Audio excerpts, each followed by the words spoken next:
সর্বনাশ হয়ে গেছে বন্ধু। কি হয়েছে কি? বলছি দাঁড়াও। কাকিমা তুমি একটু ওই ঘরে যাও তো।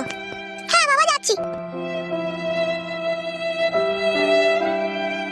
হ্যাঁ বল, কি বলবি বল। কাকা বাবু আপনি থাকবেন? তা বল, চলে গেছি আমি। ওরে বাবা থাকুক লে, কোনো অসুবিধা নাই, বল কি হয়েছে। আমাদের বন্ধু ফটকে চরম সর্বনাশ করে ফেলেছে। কি বলছিস এসব তুই?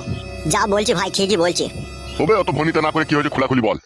আমি বাড়িতে না থাকা অবস্থাতে আমাদের বন্ধু ফটকে আমাদের বাড়ি যেত। তলায় তলায় বেশ কিছুদিন যাওয়া আসা করেছে, আমি কোনো টের পাইনি কো। আজকে সকালবেলায় উঠে আমার বোন বমি করছে, হাড় ফাড় প্যাট হয়ে গেছে, পুরো গাবিন করে ফেলেছে আমার বোনকে ফটকে। শালা শুয়োরের বাচ্চারা, এত বড় সাহস, এরকম কাজ করে ফেলেছো? হ্যাঁ উস্তাদ এরকম করে ফেলেছে। এখন এই বিপদে তুমি সাহায্য করা ছাড়া আর কেউ নাই আমার। বাবা বুঝতে পারছো বাবা, বন্ধু তার সুযোগ নিয়ে কিরকম বিশ্বাসঘাতকতা করেছে। হ্যাঁ রে, সেটাই তো দেখছি। কাকা বাবু এর একটা বিচার করে দেন আপনি। তোর বোনকে ক মাসের গাবিন করে দিয়েছে? ও তখন সঠিক কথা বলছি না, ওর প্যাট দেখে যা বোঝা গেল প্রায় 2.5-3 মাসের কাছাকাছি হয়ে গেছে। এতদিন জানতে পারিসনি তাহলে?